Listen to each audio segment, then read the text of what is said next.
So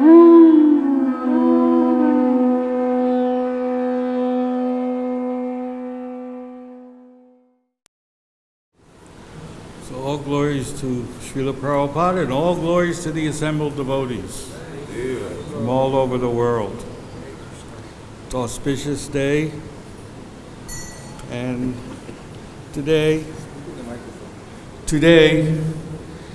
I'd like to speak a little bit on some of the childhood pastimes of Srila Prabhupada.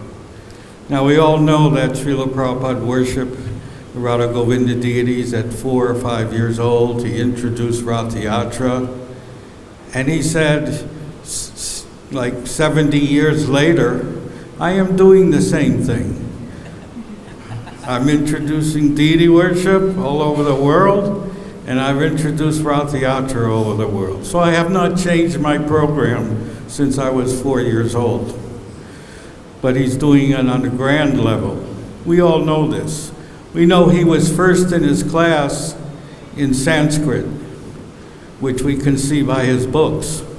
We also know he was first in his class in writing English essays, to the point where the British or the Scottish teacher at Scottish Church College made Prabhupada stand up and in front of the class, and the Scottish teacher pointed that Prabhupada wrote the best essay in the class. And everybody saw that Prabhupada was advanced in English language. Although it may not be his first language, it was his best language, because he got the title of poet in 1935 when he presented a poem to Srila Bhaktisiddhanta Saraswati Thakur on the Vyasa Puja Day. And this poem, Adore Ye All, I'm sure you read, this was used in Srila Bhaktisiddhanta Thakur's preaching. He enjoyed the poem so much. So the God Brothers gave Prabhupada the identification of being the poet. And we know from Krishnadas Kaviraj and Chaitanya Chaitamrita, of all the 26 qualifications of a pure devotee, he said, Krishnadas Kaviraj said, the most important is to be poetic. And surely Prabhupada fit that designation, which is a designation to be the Acharya in the future. So the first Vyasa Puja book printed came out in 1969. And it was printed by our own ISKCON press, by Brahmananda. At that time, Prabhupada was in Hamburg at the time of that. And Prabhupada wrote a letter back to Brahmananda when he received that book in Hamburg. It's a very short, I picked out a short excerpt. Prabhupada says, yesterday we held Vyasa Puja ceremony and it was very nice. I shall take the opportunity now to thank you for the nice booklet you have printed and for the part in this booklet that was written by you. After all of the reading was finished, I explained how service and prayers are accepted by Krishna through the medium of the disciplic succession. It is something like electricity. If one is in touch with the spiritual master, and his spiritual master is in touch with his bona fide spiritual master, then in this way an offering is automatically transferred to Krishna. So all the offerings this morning are going directly to Krishna through the disciplic succession. Just as the mercy of Krishna is coming down through the disciplic succession, so the service of the devotee is offered up to Krishna through the disciplic succession. So any service we do is going directly to Prabhupada, from Prabhupada all the way up to Krishna. This is the substance of Vyasa puja. And this was written from Hamburg, September 5th, 1969. So the first Leela of Srila Prabhupada was which you may not know. I'm going to read some of them that you don't know, maybe, or you've forgotten. If you know, that's good. So it's a conversation between Brahmananda and Prabhupada on March 11th on a morning walk in 1975 in London. And Prabhupada says, he's talking about the Victoria Memorial in Calcutta. Who has seen that? Everybody, almost. So that took 20 years to build. It was started in 1902, completed in 1922. So Prabhupada is saying that was built in the memory of Victoria. It was done imitating the Taj Mahal. It took 20 years, Prabhupada said. So Rajendranath Mukherjee of the Martin Company, he took the contract. And after finishing, he got the title Sir. And when it was being constructed, I went to the top by crossing the scaffolding. He was 12 years old. It's 300 feet high, bamboo scaffolding. He climbed up. Abhay, fearless of death. Abhay Charavinda. Prabhupada was fearless and brave, because Brahmananda replies, oh, Prabhupada, you must have been very brave. And Prabhupada said, yes, I am still brave. Otherwise, how could I come alone to preach Krishna conscious? I am still brave. And all the devotees say, Jai Srila Prabhupada. Jai Srila Prabhupada. Yeah. So this is a very nice Leela. And it shows that Prabhupada was fearless, as befitting his name. The next Leela I called, one must have the eyes to see things. One must create the eyes to see things. And Prabhupada says in a conversation, so one has to create the eyes to see things. Not that whatever eyes you have got, you can see everything. No. Just like a motor car is being driven, a child is seeing that motor car is running automatically, and the father is seeing, no, there is a driver. So the seeing of the child and seeing of the father is different. In our childhood, Prabhupada's childhood, we were thinking that in the gramophone box there is a man, and the fan there is a ghost. And everybody started laughing. I remember quite, he said, how these records are being played. How are they being played? There must be one man inside. And he is singing. And the electric fan was running. And I was thinking there is some ghost. This is the way. So Prabhupada is using that as an analogy that one's eyes are different according to one's perception. Very important instruction. So this is another Leela. All of Prabhupada's Leelas have instructions. The next one is Srila Prabhupada almost died of burns. In my childhood, Prabhupada is speaking, when I was 3 or 4 years old, I was saved. My all cloth burned, and there is a scar on his leg. I saw the scar when I had to massage Prabhupada in the Beth Israel Hospital in 1967 when he got his stroke. I saw that scar. You have seen. Yes, Prabhupada, I did see. I would have died that day, but fortunately I was saved. My cloth was burning. That is what is called matches. Prabhupada was playing with matches. I did it also when I was a kid. We were all enamored by fire. So I was trying to burn, and it caught my cloth. So the cloth burned, but I did not burn. Another Leela. Prabhupada was saved so he could come to America. Another is Prabhupada was in the riot of 1911 that happened in Calcutta between Hindu Muslims. Prabhupada, I had such experience. I had some experience in my childhood in 1911. That means he was about 15 years old at that time. 14, or I was 13 years old, he says. There was a riot. So our house was there in Mahatma Gandhi Road, and all around us were Mohammedans.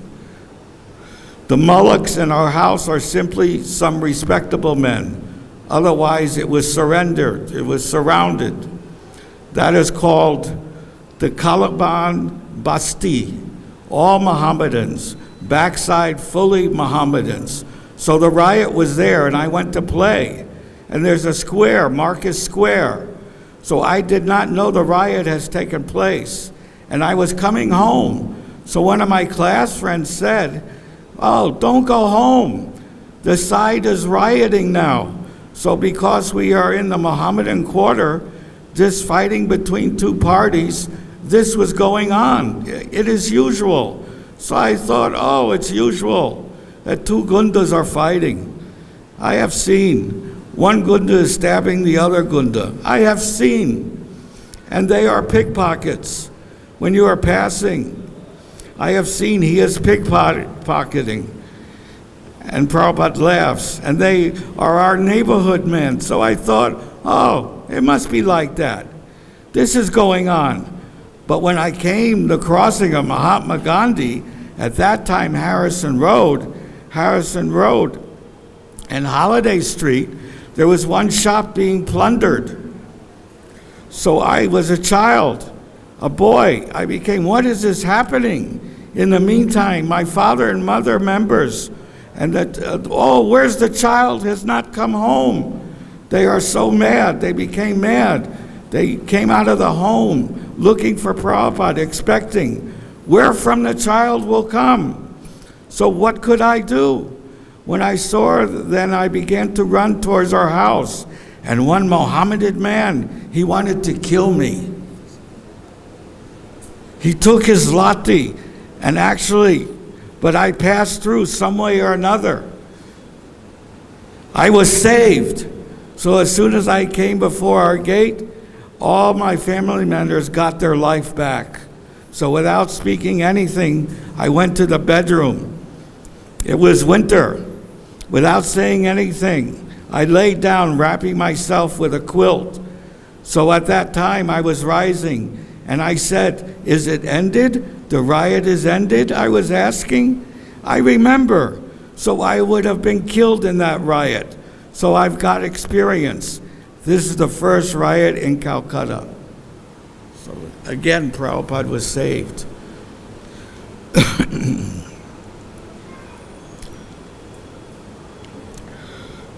So Prabhupada was also did Chaitanya Leela. Do you know that? Who did he play? Who? Yes. Good. In our childhood, we had occasion of taking part in a drama, Chaitanya Leela. I took the part of Advaita, and our friends, somebody took the part of Chaitanya and Nityananda. So that drama was so successful. It was unique in Calcutta because we were not professionals. I saw from the stage a huge gathering, and they were all crying. I was surprised why these people are crying. You see, it was great, successful, because we were not professionals. We were not devotees at the time, but some of us were devotee by family tradition. But not exactly what is actually meant by devotee. But still, because we were not professionals, the drama was so successful and unique. And there was no female. Sachi Devi, the friend who took that part, took the part of Sachi Devi. His shoulders were very big, and everybody laughed. So just see, there was no question of beautiful woman taking part. So still the drama was very successful. Similarly, when Chaitanya Mahaprabhu staged, all the devotees took part.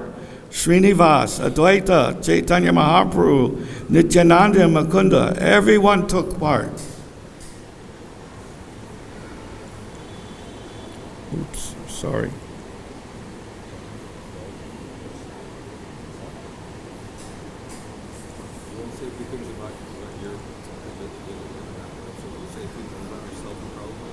No. Just, this is Appearance Day. We do that on Disappearance Day, not Appearance Day. We talk about Prabhupada. So, Prabhupada learned everything by watching. That's what he says. I learned everything by seeing. I learned how to cook by watching my mother. And sometimes I used to cook. And Prabhupada was a great cook. I can still taste, after 50 years, his samosas and kachoris. Oh, so transcendental. Not like the ones you get in the market. In our family, I asked my mother, I'll do this, I'll do that. And they would allow. Sometimes I'd be walking in the footpaths and I would watch. Someone is doing artistic work. Someone is doing this, someone is doing knitting. Prabhupada learned how to knit from his sister. I learned knitting by standing before.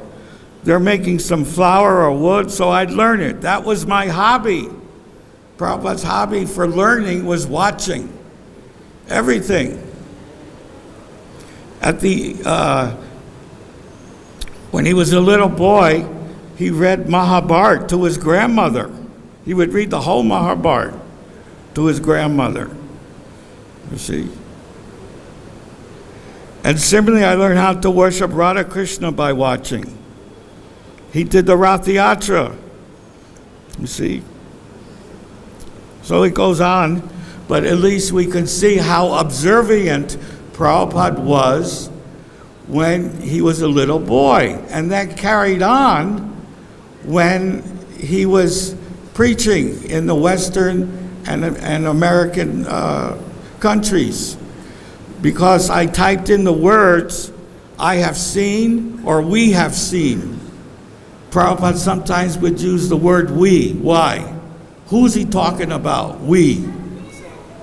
Who? No. We is I. How? Why would he say we? No. There's another meaning, yes? Yes. Because he's the expansion of Krishna in the heart, super soul. He's the external expansion. And what does Madhvacharya do? Two. So Prabhupada very rarely used the word I.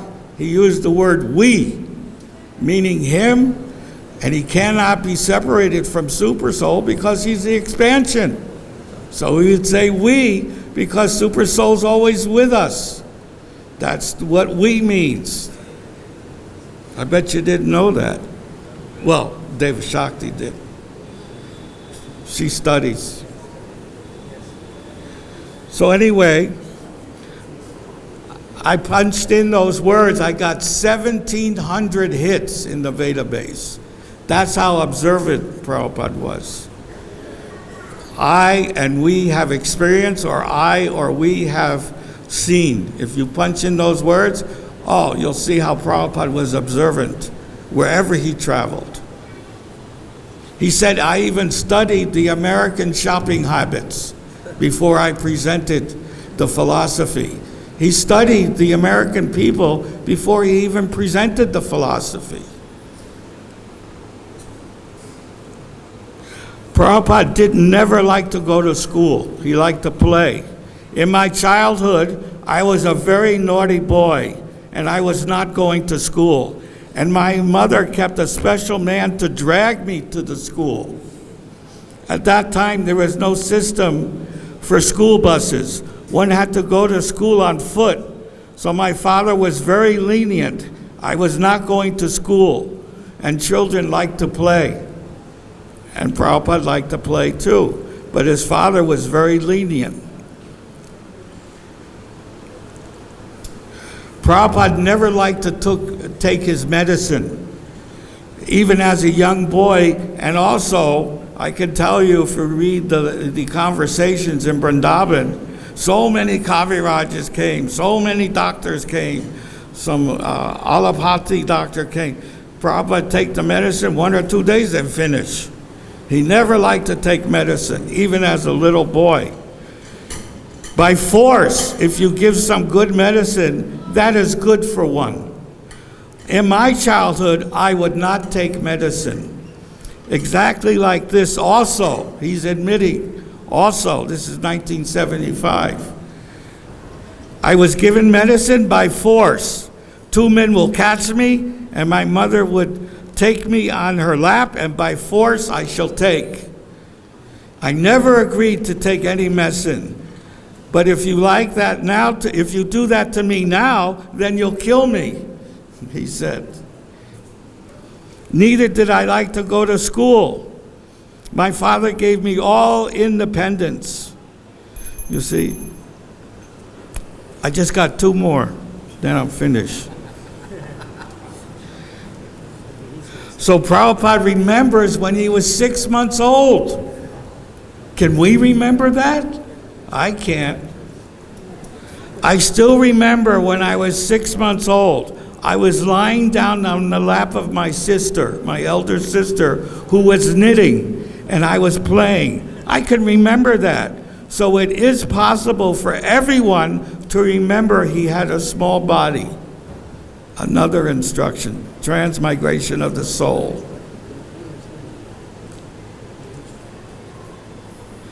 Prabhupada respected the rice grains. From our childhood, if there was a rice grain on the floor, my father and mother would ask me, take it and touch it to your head. Who does that? Takes a rice grain from the floor and touches it. No, nobody does that. So much respect for Krishna's property.